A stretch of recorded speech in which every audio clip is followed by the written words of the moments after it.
네, 월요일 첫 순서 여수 MBC 기자들의 친절한 뉴스 해설 시간, 친절한 기자들 시간입니다. 오늘은 문영철 기자와 함께합니다. 어서 오세요. 안녕하세요. 네, 안녕하세요. 네, 11월의 첫 번째 월요일에 뵙습니다. 그렇죠. 11월을 맞는 마음가짐 어떠신가요? 우선 날씨가 갑자기 많이 추워졌죠. 네. 뭐 어쨌든 땀 나도록 현장 많이 뛰겠습니다. 겨울에 땀나기가 쉽지가 않을 것 같은데 기대를 좀 그러니까요. 해보겠습니다. 예. 자, 여수 산단 민관 거버넌스 권고안이 잠정 확정됐다 소식이 들려오던데 오늘 이 소식 먼저 시작을 해볼까요? 네, 지난해 4월이었죠. 여수산단 입주업체들이 대기오염물질 측정치를 조작한 사건이 이 영산강 유역 환경청 조사 결과 확인됐는데요. 네. 이를 계기로 여수산단 환경관리 정책에 어떤 문제가 있는지, 그렇다면 또 어떤 문제점을 보완해야 하는지 지역사회에서 분석하고 논의해서 종합적인 환경관리 대책을 마련해야 한다는 요구가 거셌습니다. 네. 이에 따라 전라남도 여수시, 영산강 유역 환경청, 또 시민단체와 환경단체, 산단 인근 주민 등 20여 명으로 구성된 민관협력 거버넌스가 출범하게 됐고 지금까지 모두 21차례 회의를 거쳐서 권고안을 이번에 잠정 확정하게 됐습니다. 네. 권고안에 담긴 내용 궁금합니다. 어떤 내용이 담겨 있나요? 우선 권고안은 부속 내용을 제외하고 모두 9개 항으로 구성이 되어 있는데요. 위반 사업장에 대한 민관 합동조사를 실시하고 또 주민 10명 이상이 요구하게 되면 이 사업장의 배출시설과 저감시설을 공개하는 내용, 또 여수산단 주변의 환경오염 실태조사와 이 산단 인근 주민들을 대상으로 한 건강 역학조사를 실시하는 것, 그리고 여수산단에 대한 감시 활동을 강화하기 위한 감시센터와 유해 대기물질 측정망 설치, 또 환경 지도 점검에 필요한 인력과 장비를 오는 2025년까지 단계적으로 확충하는 내용. 즉 쉽게 간략하게 정리하면 이 여수산단과 입주업체에 대한 관리 감독을 강화하는 내용이 주로 구성이 돼 있고요.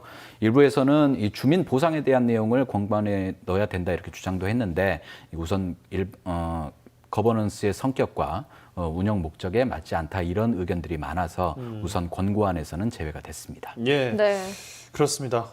일단 권고안의 내용을 보니까 뭐 그간 논의가 됐었던 내용들은 얼추 좀 반영이 된 것 같고 산단 역사에 비하면 너무 늦게 나온 건 아닌가 뭐 이런 생각도 한편으로는 드는데 근데 관리 감독의 이제 이야기가 나왔잖아요. 그렇죠. 그럼 당연히 또 따라 붙어왔던 게 입주업체들의 반발 아니겠습니까? 그렇죠. 네. 환경 실태 조사, 주민 건강 역학 조사 비용도 이게 업체에서 부담을 하는 건가요, 그러면? 방금 말씀하신 그 두 가지 용역 조사에 들어가는 사업비가 약 57억 1천만 원 정도 되는데 이 비용은 이번에 적발된 업체들이 분담해서 이 부담을 하는 걸로 그렇게 방향이 잡혀가고 있습니다. 네. 그런데 지난달 21차 회의가 개최되기 전에 여수산단 업체들이 이 용역비가 너무 과다하다면서 이 민관 거버넌스 위원들에게 개별적으로 의견서를 보냈습니다. 이 내용 간단하게 좀 요약을 해보자면 네. 이 지난해 문제가 됐던 건 대기오염 물질이었는데 지금 진행하려는 환경오염 실태조사에는 이 수질, 토양, 또 소음, 분진 같은 이 대기 환경과 관련이 없는 내용도 포함이 돼 있다.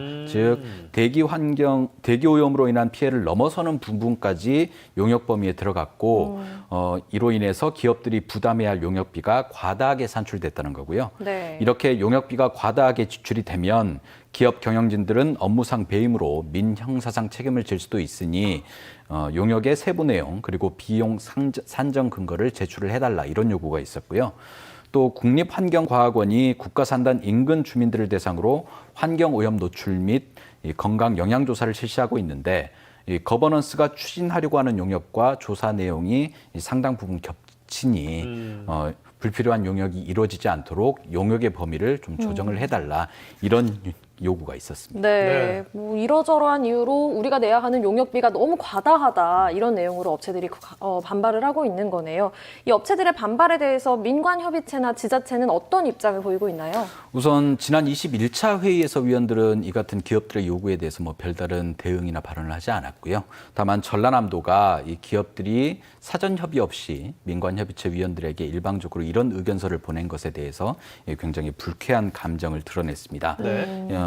용역의 범위나 비용에 문제가 없고 또 설명회 등을 통해서 기업들에게 용역비에 대한 설명도 충분히 했다. 예정대로 이번 달까지 개별 기업체를 대상으로 해서 적게는 600여만 원, 많게는 14억 원 정도의 용역비를 납부를 받아서 용역을 추진하겠다. 이런 강경한 입장을 밝혔고요. 네. 협의체와 전라남도는 우선 다음 달부터 본격적인 용역에 들어갈 예정인데 용역비 납부가 늦어지게 되면 이 용역 일정도 미뤄질 가능성이 높아서 기업들의 반발을 어떻게 잠재울지 또 용역비 분담금 납부 작업이 원활하게 진행될지가 현재 가장 큰 관심사로 떠오르고 있습니다. 네. 네. 적발된 기업한테 이번 달까지 용역비를 받으면 다음 달부터 이제 진행을 하겠다는 건데, 그러니까 전남 도화 대교염 배출 사업장의 신경전이 언제 마무리가 좀 되느냐 여기가 좀 관건일 것 같습니다. 남은 일정은 어떻게 되나요, 그러면? 우선 협의체는 문구 수정 작업을 거쳐서요. 이달 중순쯤에 권고안을 최종 확정하고 또 협의체 위원들이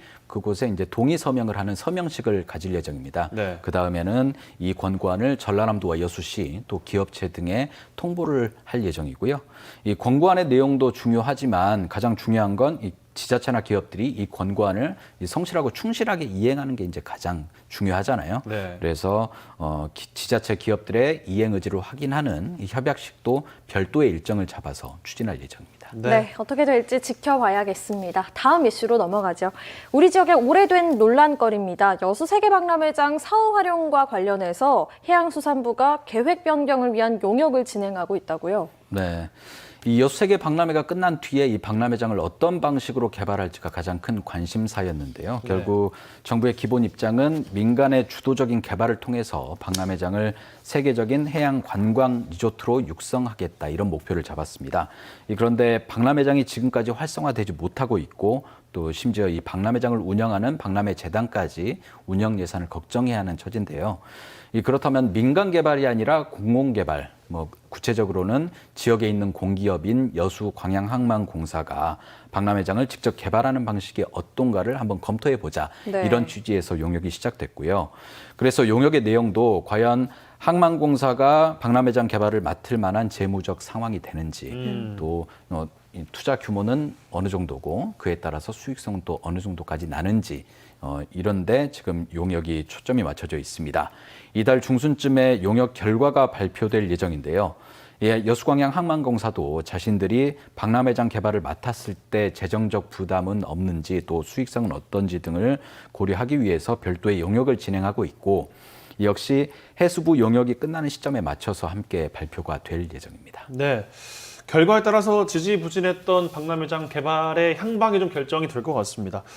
여수광양 항만공사가 이제 주체로 다시 등장을 했는데 지역사회는 어떤 입장을 좀 보이고 있나요? 우선 박람회장 개발에 좀 관심을 많이 가졌던 시민단체는 새로운 방식에 대해서, 새로운 개발 방식에 대해서 좀 기대감을 걸면서 해수부 최종 용역 결과를 기다리고 있습니다. 네. 이 정부 계획대로 민간 개발이 추진됐지만 아직까지 이렇다 할 성과를 또 보이지 못했고 지역에 있는 공기업이 박람회장 개발을 맡게 되면 아무래도 이 시민단체나 지역사회 요구가 좀 더 박람회장 개발을 하는데 많이 반영이 될 거다. 이런 기대감이 이제 반영이 된 거죠. 네. 다만 여수광양항만공사가 박람회장 개발을 맡는다고 해도 이 항만공사가 자신들의 자금을 100% 투자해서 개발을 하기는 현실적으로 어렵고 일정 부분은 민간 투자를 유치하는 방식으로 개발을 진행할 수밖에 없는데 이런 부분에 있어서는 일부 과도한 수익 사업이 좀 이루어지지 않을까 이런 우려도 좀 하고 있는 것 같아요.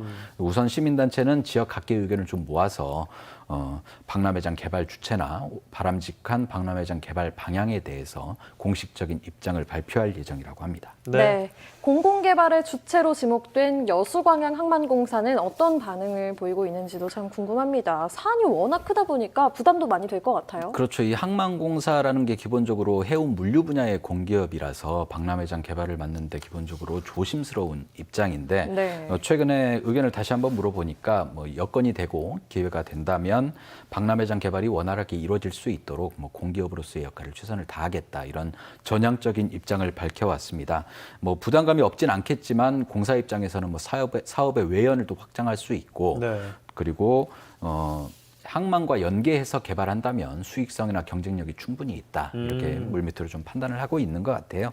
다만 이 항만공사가 박람회장 개발 주체를 맡는 거에 대해서 여전히 변수가 있기는 한데 가장 큰 게 이제 정부의 선투자금 문제거든요. 박람회 당시에 정부가 투자한 금액 중에서 상환해야 될 금액이 약 3,800억 원 정도가 남아 있는데 항만공사가 박람회장을 개발하게 된다면 이 돈을 채무로 떠안고 시작을 하는 거라서 네. 기본적으로 부담이 될 수밖에 없죠. 그래서 항만공사는 자신들이 박람회장 개발을 맡게 된다면 이 정부의 상환해야 할 선투자 금액에 대한 조정이나 또는 상환 일정에 대한 조정 이런 배려가 필요하다라고 밝히고 있고요. 또 하나는 사업적인 측면인데 이 공공개발 방식으로 박람회장을 개발하게 되면 이 민간 개발보다는 당연히 난개발이 좀 줄어들겠지만 사업성은 떨어질 수밖에 없는 거거든요. 그래서 이 수익 사업을 충분하게 할 수 있는 여건 또 지역 사회의 분위기가 좀 조성이 돼야 박람회장 개발을 좀 맡을 수 있겠다 이런 입장을 좀 밝히고 있습니다. 네, 최근 여수 세계 박람회장 관련된 뉴스 기억이 나는 게 여수시와 시민단체의 또 갈등이었는데 그 이유가 민간 매각을 또 주장을 했었어요. 그렇죠. 여수시의 현재 입장은 어떻습니까? 이 박람회장 개발 계획과 운영은 뭐 기본적으로 해수부의 영역인데 우선 해수부가 공공개발을 검토하고 있고 시민단체도 여기에 동조하고 있는 분위기라서 이 여수시도 뭐 개발 주체가 변경되는 건 어느 정도 이제 수용을 하고 있는 것 같아요. 다만 이 요구 사항은 확실한데요. 현재 여수시가 기후변화협약 당사국 총회 그리고 섬 박람회 유치를 추진하고 있는데 이런 국제 행사를 유치하기 위해서는 박람회장 부지에 대형 컨벤션 센터가 반드시 필요하니까 이를 건립해달라라는 요구가 있고 또 공사가 한창 진행 중인 청소년 해양교육원, 국립해양기상과학관에 이어서 또 여수시가 해양 관련 공공기관을 유치하려고 지금 준비를 하고 있거든요.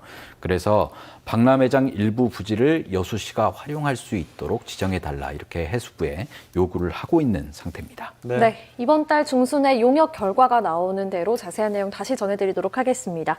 마지막으로 이번 주 주목할 뉴스 소개해 주시죠. 네, 이 여수와 순천 인구가 뭐 엎치락 뒤치락 하다가 지난 7월 말부터는 순천시 인구가 여수시를 계속 앞질러서 네. 지금 인구수로는 순천시가 도내 1위를 굳혀가는 모양새예요. 그런데 뭐 연말 연초 되면 뭐 과도한 인구 유치 경쟁이나 심지어 뭐 인구 빼가기 뭐 논란 이런 것들이 이제 불거졌잖아요. 그래서 이 올해 지자체들의 인구 유치에 대한 입장과 또 정책은 무엇인지 과거와 또 달라진 점은 있는지 또 전남 동부권 전체의 인구 흐름 상황 이런 것들 취재해서 전달해 드릴 예정이고요. 또 환경 훼손 논란을 빚은 여수 예술랜드 또 저임금 논란이 있었던 여수 성매매 피해 여성 보호센터에 대한 이 후속 내용도 취재가 되는 대로 전해드릴 예정입니다. 네. 문영철 기자와 함께했습니다. 고맙습니다. 네, 고맙습니다.